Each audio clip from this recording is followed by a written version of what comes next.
Este é o seminário sobre interpretação bíblica. Eu sou Larissa Prois e comigo está o Dr. Frank Hazel, diretor associado do Instituto de Investigação Bíblica da Associação Geral. Dr. Hazel, o que vamos aprender hoje?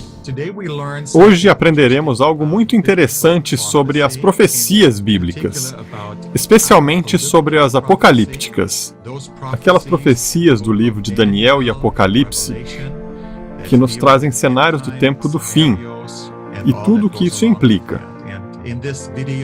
Neste vídeo e no capítulo do livro, você aprenderá detalhes da interpretação bíblica dessas profecias apocalípticas.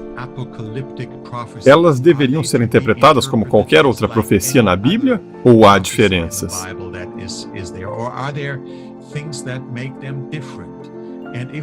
Se houver diferenças, quais são algumas dessas diferenças entre a profecia apocalíptica e as profecias clássicas na Bíblia? As profecias apocalípticas em Daniel e Apocalipse sempre foram muito importantes para os adventistas do sétimo dia, porque nos ajudam a entender a história, nos ajudam a entender as coisas proféticas relacionadas com o fim dos tempos. Isso é algo que estudaremos neste vídeo e que explicará do que trata a profecia apocalíptica e por que ela é diferente de outras literaturas proféticas da Bíblia. E quem partilhará esse conteúdo conosco? Quem vai nos apresentar esse tema hoje é o Dr. Gerhard Fundel. Ele escreveu vários comentários bíblicos sobre Daniel. Recentemente, escreveu outro comentário que usaremos como livro didático nas nossas faculdades. O Dr. Fundel está muito familiarizado com a literatura apocalíptica e a interpretação apocalíptica. Ele trabalhou na Europa, na Austrália e nas Ilhas do Pacífico como secretário da associação e também foi diretor associado do Instituto de Pesquisa Bíblica na Associação Geral da Igreja Adventista do Sétimo Dia. É ele quem vai nos trazer esse assunto especial, que ao estudarmos juntos, possamos ter um novo sentido de alegria e urgência para o tempo em que vivemos, e pela literatura fascinante que estudaremos ao falar das profecias apocalípticas.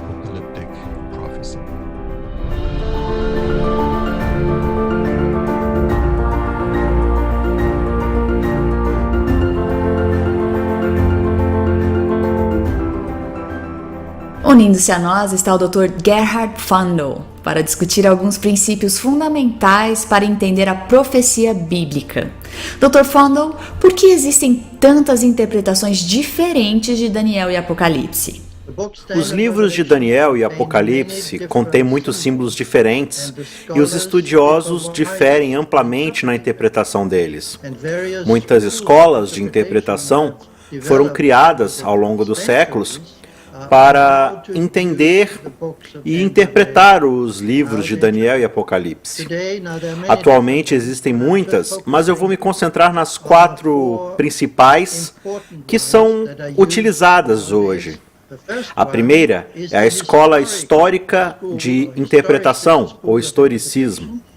É a escola de interpretação mais antiga e, até o século XIX, era a principal. Isso remonta ao próprio livro de Daniel. No capítulo 8, temos a visão de Daniel, onde ele vê um carneiro e um bode lutando entre si. Nos versículos 20 e 21 diz: "O carneiro de 2 chifres que você viu representa os reis da Média e da Pérsia. O bode peludo é o rei da Grécia. E o grande chifre entre os seus olhos é o primeiro rei." O anjo interpreta o símbolo e declara que aquilo que Daniel viu tem esse significado. O carneiro representa os reis da Medo-Pérsia, o bode, os reis da Grécia. E o primeiro rei é simbolizado pelo chifre.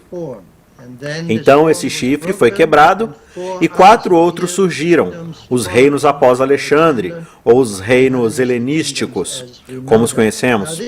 Esta interpretação foi adotada por alguns pais da igreja, como Irineu, Jerônimo e Hipólito. Eles escreveram comentários sobre o livro de Daniel e usaram essa escola de interpretação, o historicismo, para interpretar os livros de Daniel e Apocalipse ao longo da história. Os historicistas e adventistas pertencem à escola historicista.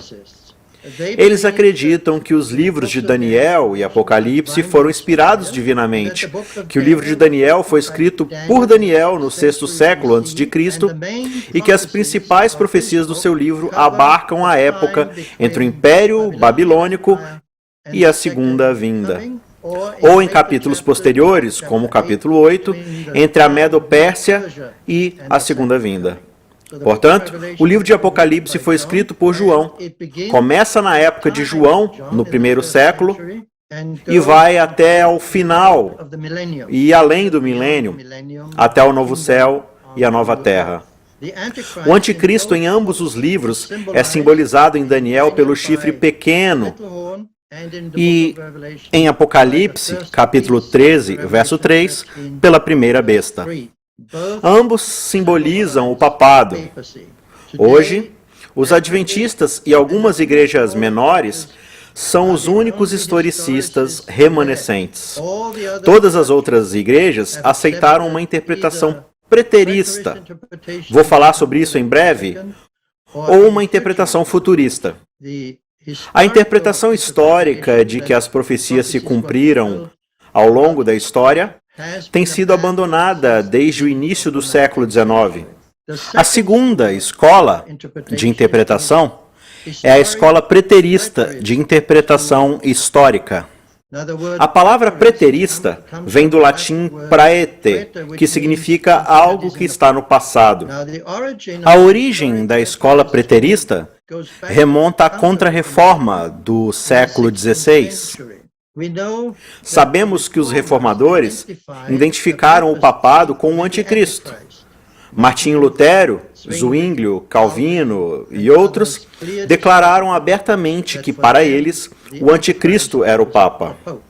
Então, para defender o Papa contra esses ataques protestantes, um jesuíta espanhol chamado Luís del Alcázar usou os livros de Daniel e Apocalipse para dizer que essas profecias foram cumpridas no passado, na época do Império Romano, e que, portanto, o Papa não podia ser o anticristo, pois o anticristo tinha surgido na época de Roma e dos imperadores romanos, que também perseguiram os cristãos no 1º e 2º séculos.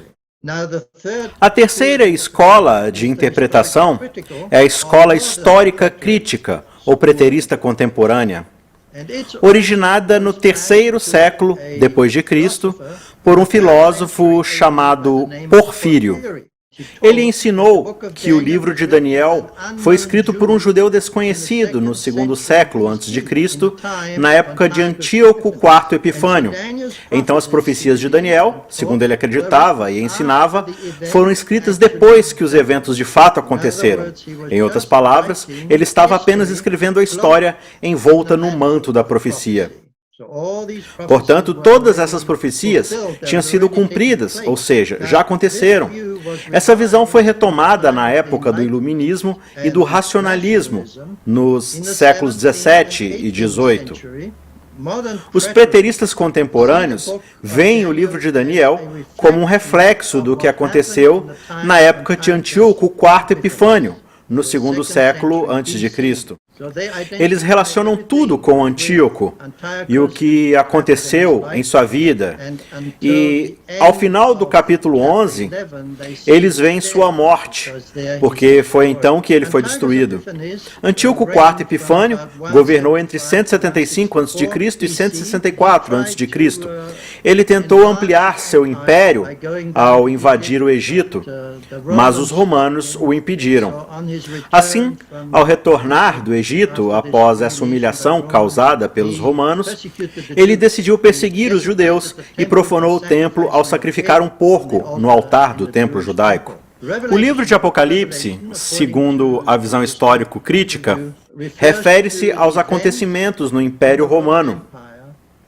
E, novamente, o anticristo é identificado nos imperadores romanos.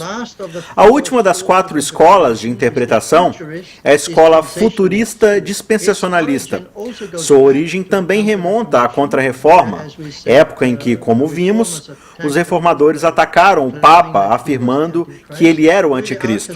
Luís de Alcázar disse: todas essas profecias foram cumpridas no passado, mas outro jesuíta espanhol chamado Francisco Ribeira projetou todas as profecias no futuro e disse que o Papa não podia ser o anticristo, porque todos esses eventos ainda aconteceriam no futuro. Portanto, essas profecias não podiam ser aplicadas ao papado. Os futuristas dispensacionalistas aceitam a autoria de Daniel no sexto século, assim como os preteristas históricos. Mas estes últimos dizem que tudo se cumpriu na época do Império Romano, e não há nada além disso, enquanto os futuristas dizem que todas essas profecias, especialmente a partir de Apocalipse 4, verso 1, pois é então que iniciam os eventos do futuro, todo o livro de Apocalipse ainda vai se cumprir, pelo que não pode ser aplicado ao papado. A interpretação futurista dispensacionalista existe na maioria das igrejas protestantes atuais.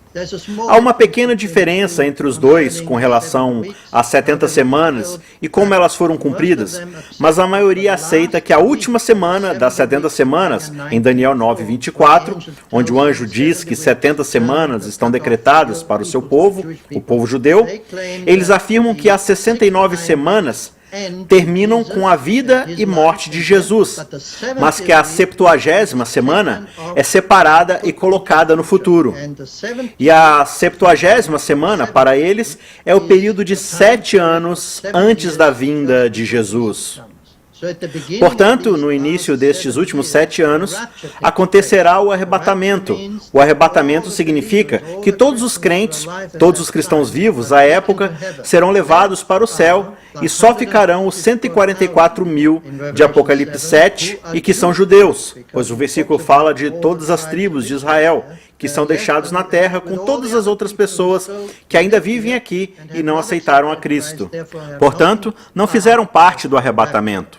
Ou seja, para eles, os judeus restaurarão o templo e iniciarão o sacrifício. Mas esses judeus que aceitaram Jesus agora são os missionários para o mundo onde vivem os incrédulos. O anticristo será uma pessoa que surgirá nesse momento e será, como o imperador romano, um governante romano no tempo do fim, um sucessor do Império Romano, e fará uma aliança com os 144 mil judeus, mas, no meio da semana, quebrará essa aliança. Lembremos que Daniel 9 fala sobre Jesus e diz: com muitos ele fará uma aliança que durará uma semana. No meio da semana, ele dará fim ao sacrifício e à oferta. Os futuristas dispensacionalistas acreditam que isso não faz referência a Jesus, mas ao anticristo. E assim, eles afirmam que na última semana, ou seja, nos últimos 7 anos, no meio desse período, ele dará fim aos sacrifícios e a tudo que estiver relacionado com os judeus na época. Ele mesmo se sentará no templo e afirmará ser Deus. Ora, essa é uma ideia que vem de 2 aos Tessalonicenses 2:4. Este se opõe e se exalta acima de tudo que se chama Deus ou é objeto de adoração, chegando até a assentar-se no santuário de Deus, proclamando que ele mesmo é Deus. Portanto, os futuristas dispensacionalistas entendem que esse texto será cumprido no tempo do fim, nos últimos 7 anos, quando o anticristo quebra sua aliança com os judeus e se assenta no templo alegando ser Deus. Essas são as principais escolas de interpretação atuais. A questão é, qual escola de interpretação está certa? Isso depende dos pressupostos que forem adotados, e a conclusão dependerá de quais pressupostos eu aceito. Por que Daniel 11 é um capítulo tão difícil? Realmente, Daniel 11 é o capítulo mais difícil do livro de Daniel. É a 4ª principal profecia. Temos profecias em Daniel 2, Daniel 7, Daniel 8 e 11 e 12, que vão juntas. Essas são as 4 principais profecias do livro de Daniel. As 3 primeiras profecias em Daniel 2, 7 e 8 descrevem claramente a história mundial. A imagem em Daniel 2 possui 4 metais diferentes, com pés de barro e ferro, indicando que existem 4 impérios simbolizados por esses 4 metais diferentes. Babilônia, a cabeça de ouro, Medo-Pérsia, o peito de prata, Grécia e, finalmente, Roma, as pernas de ferro. O mesmo acontece em Daniel 7. Temos 4 animais, o leão, Babilônia, o urso, Medo-Pérsia, o leopardo, Grécia, e a besta aterrorizante, seja qual for a sua aparência, que é Roma. Daniel 11 e 12 também começa nos primeiros 3 ou 4 versos falando sobre a Medo-Pérsia e Grécia. Novamente vemos que essa profecia começa com os medos e persas. No capítulo 8 também começa com a Medo-Pérsia como o carneiro e o bode sendo a Grécia. Por que não Babilônia? Porque isso foi escrito no fim da época de Babilônia. E a profecia em Daniel 8, das 2.300 tardes e manhãs, começa no tempo dos medos e persas. Fica claro que o 4º rei mencionado é Xerxes, que atacou a Grécia, mas foi repelido. Depois continuou o 1º rei grego, Alexandre, o Grande, e após a sua morte, o reino se desfez e foi dividido entre outros generais, dos quais eventualmente surgiram 4 reinos diferentes. Do versículo 5 ao 15, vemos a batalha entre 2 desses reinos. O rei do sul, que representa o Egito, e o rei do norte, que representa a Síria. Bem, a diferença entre os capítulos 2, 7, 8 e 11 é que as 3 primeiras visões empregam simbolismo. A estátua de 4 metais, no capítulo 7, as 4 bestas, no 8, e as 2 bestas e o chifre pequeno, que já aparecia em Daniel 7, são símbolos. Entretanto, em Daniel 11, não temos símbolos. É mais literal. Simplesmente descreve a história e a questão é encaixar o que diz o capítulo 11 na história real. Os primeiros 15 versículos são bastante simples. Acabamos de ler os primeiros 4 ou 5 versículos, onde claramente identificamos a Medo-Pérsia e a Grécia, e o rei do norte e o rei do sul, que simbolizam a batalha entre os egípcios e os sírios. Todos concordam nisso, porque é bastante óbvio. No entanto, a partir do versículo 15, há uma mudança. O que é simbolizado com tudo o que menciona, principalmente com o povo que se revolta, como vemos no capítulo 11, 14 e os invasores? O que está simbolizando?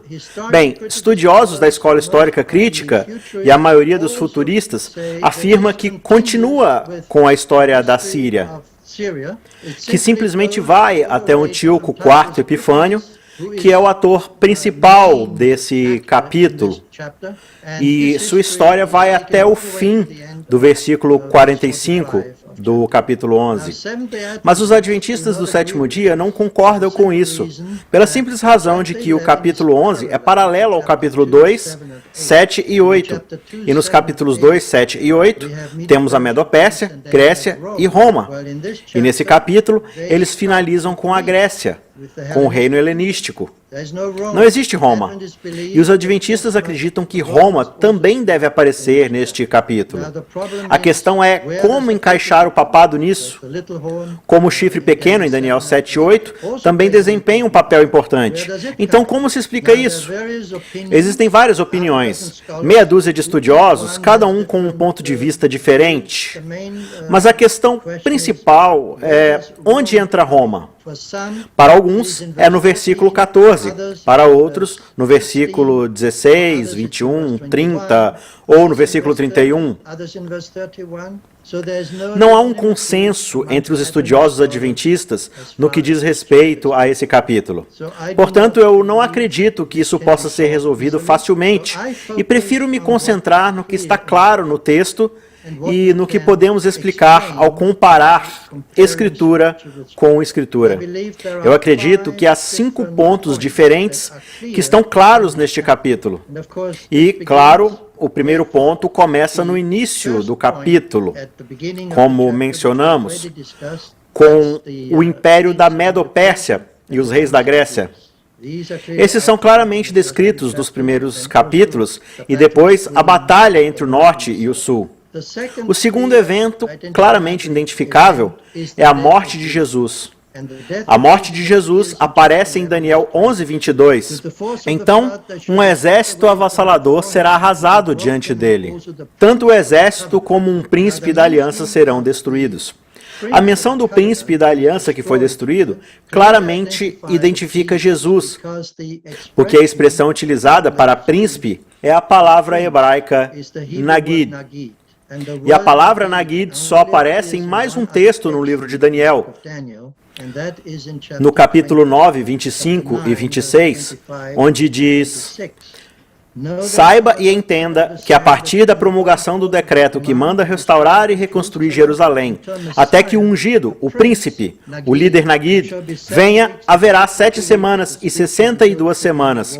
Ela será reconstruída com ruas e muros, mas em tempos difíceis. Depois das 62 semanas, o ungido será morto e já não haverá lugar para ele. Novamente Nagid. Essa é uma identificação para o Messias, para Jesus que está sendo morto. Portanto, esse é o segundo evento claramente identificável na história do capítulo 11, em que o príncipe é destruído. Sabemos pela história que ele foi morto pelos romanos. Portanto, os romanos devem aparecer nesse texto, ou logo antes dele, para que a morte de Jesus apareça no texto. O terceiro evento, que pode ser interpretado ao comparar a Escritura com a Escritura, é: e tirarão o contínuo sacrifício, estabelecendo a abominação desoladora, em Daniel 11:31. Essas duas expressões, abominação desoladora e tirarão o sacrifício contínuo, aparecem não apenas no capítulo 11, versículo 31, quando diz: e sairão a ele uns braços que profanarão o santuário e a fortaleza e tirarão o contínuo sacrifício, estabelecendo a abominação desoladora. Mas também no capítulo 8, 11. Esse é o chifre pequeno, cremos que este é o papado, tanto cresceu que chegou a desafiar o príncipe do exército, suprimiu o sacrifício diário oferecido ao príncipe e o local do santuário foi destruído.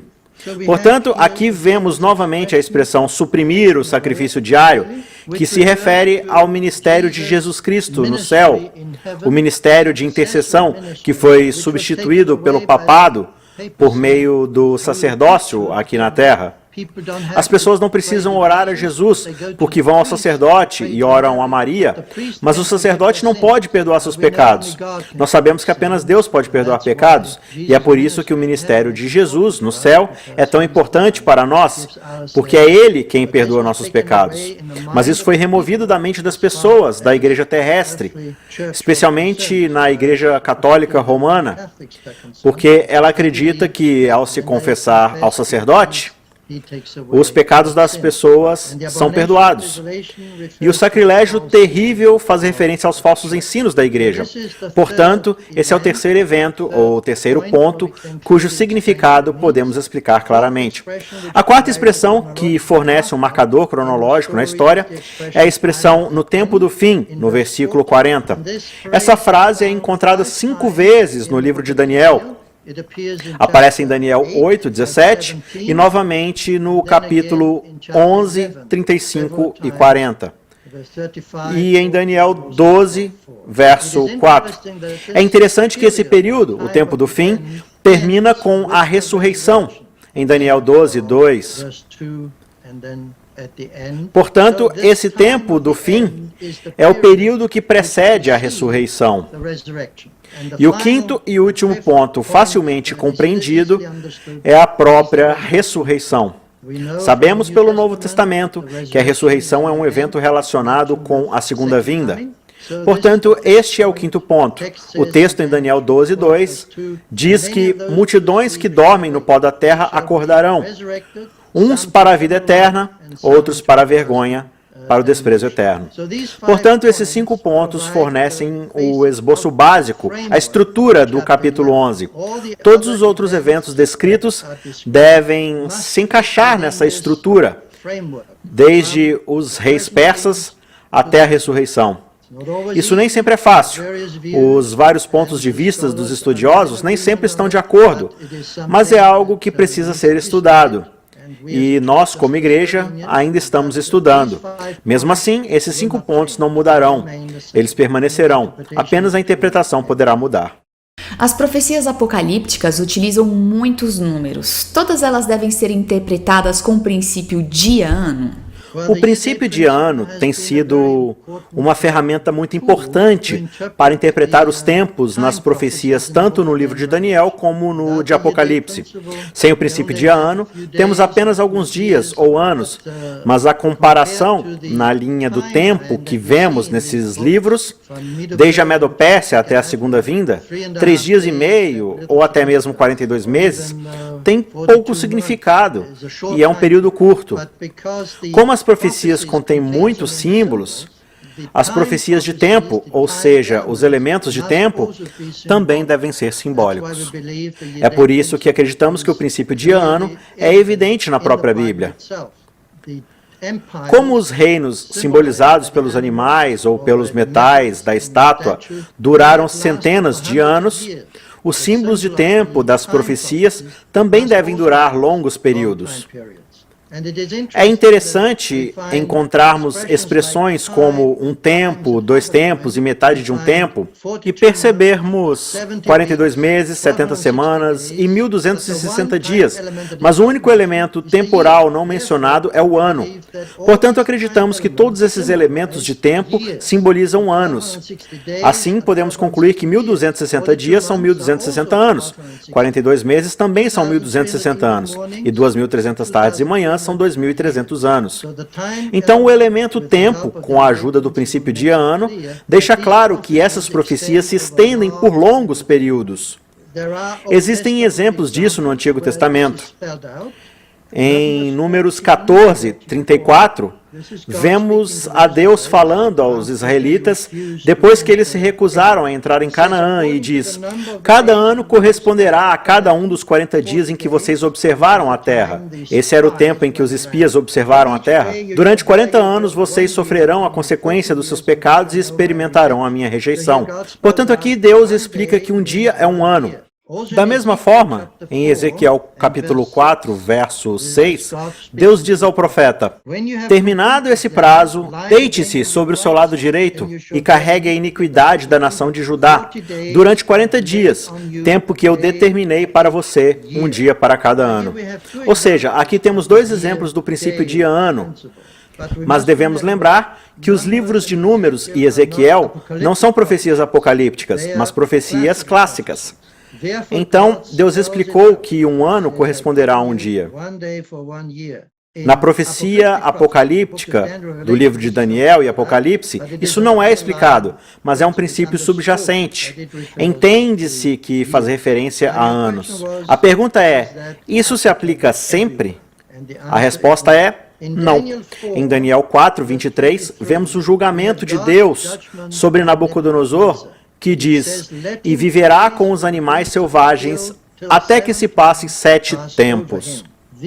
Esses 7 anos, nos quais Nabucodonosor ficou louco, não deveriam ser interpretados com o princípio de ano, porque Daniel 4 é um capítulo histórico e não apocalíptico. Então, em Daniel temos na primeira metade 6 capítulos, e todos, com exceção do capítulo 2, são capítulos históricos, que contam a história de Daniel e de seus amigos, até o capítulo 6, onde Daniel está na cova dos leões.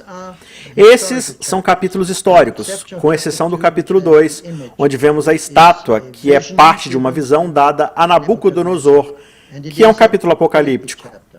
Todos os outros capítulos são apocalípticos, do 7 ao 12, mas não o capítulo 4. E o próprio texto nos diz, no versículo 34, Nabucodonosor diz: Ao fim daquele período, isto é, no final dos 7 anos, eu, Nabucodonosor, levantei os olhos ao céu e percebi que o meu entendimento tinha voltado. Então louvei o Altíssimo, honrei e glorifiquei aquele que vive para sempre. Então o próprio Nabucodonosor explica que depois de 7 anos, o período de julgamento acabou. Ele foi curado e aceito. Logo, não usamos o princípio de ano para este capítulo. Quais são alguns princípios e recursos hermenêuticos que poderíamos usar para estudar a profecia bíblica em particular? Quando estudamos os livros de Daniel e Apocalipse, precisamos começar com uma oração, como sempre fazemos ao estudar a Bíblia.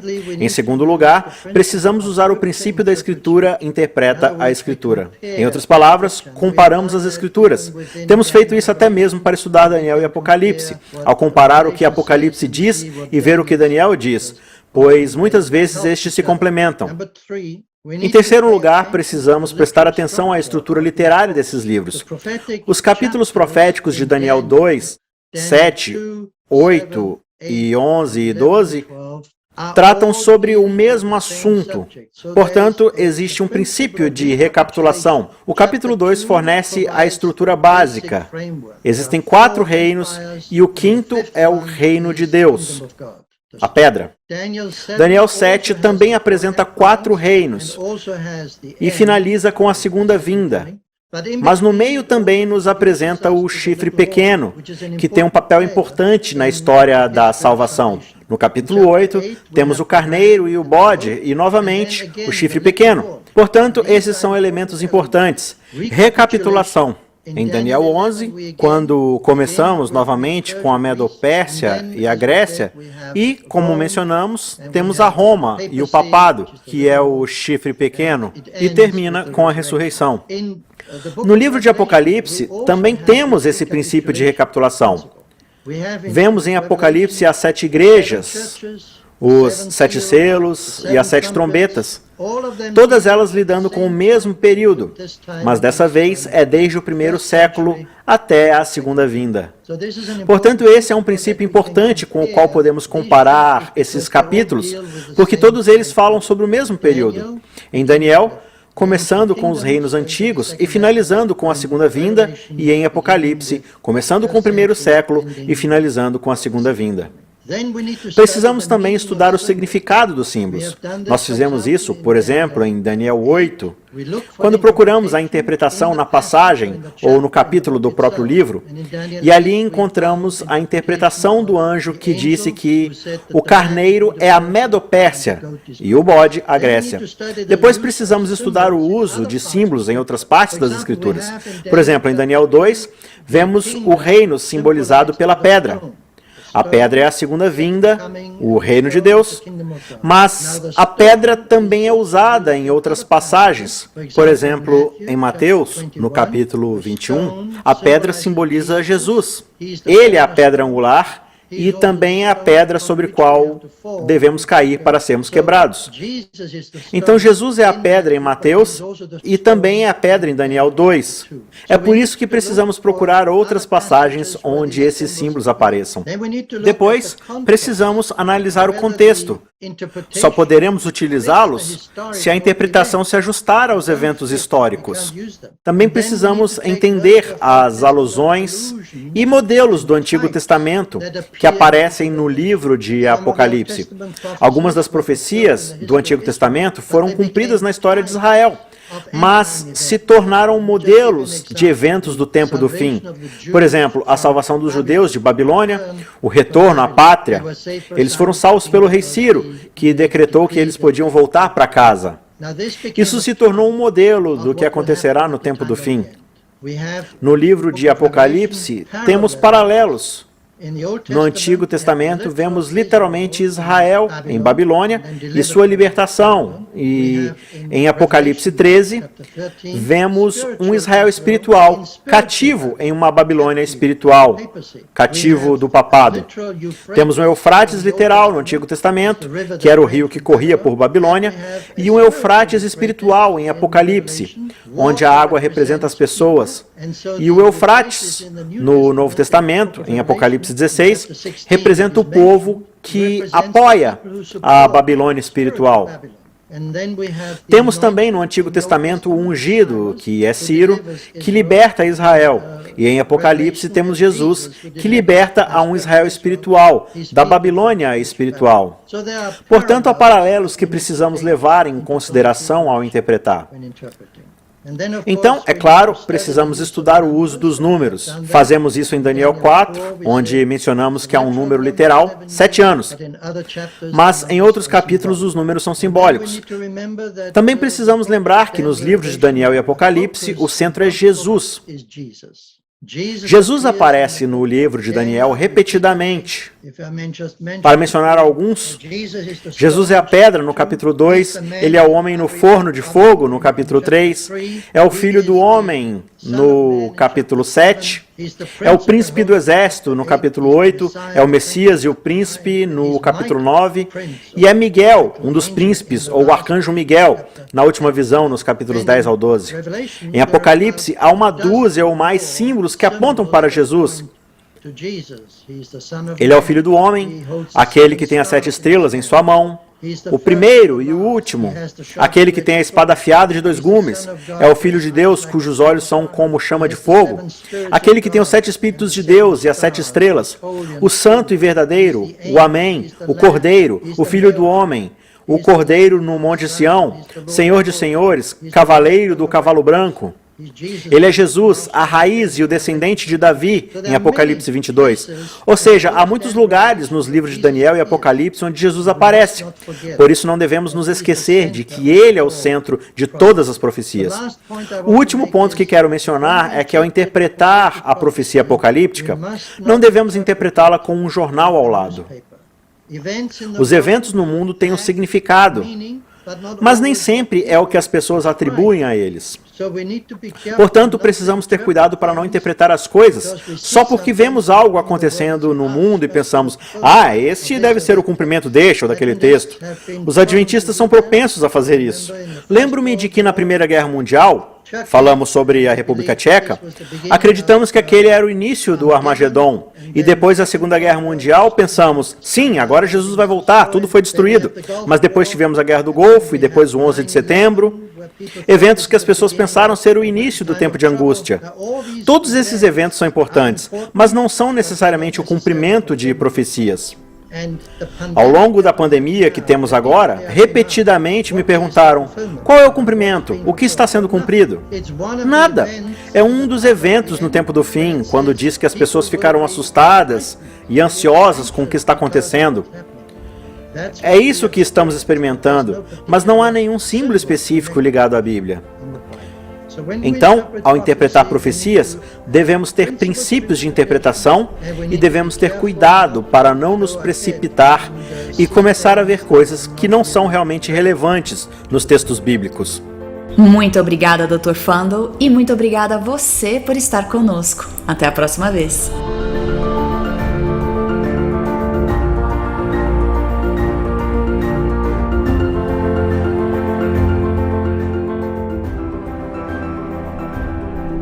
Para um estudo mais aprofundado deste assunto, adquira agora o livro Biblical Hermeneutics: An Adventist Approach no site www.adventistbiblicalresearch.org.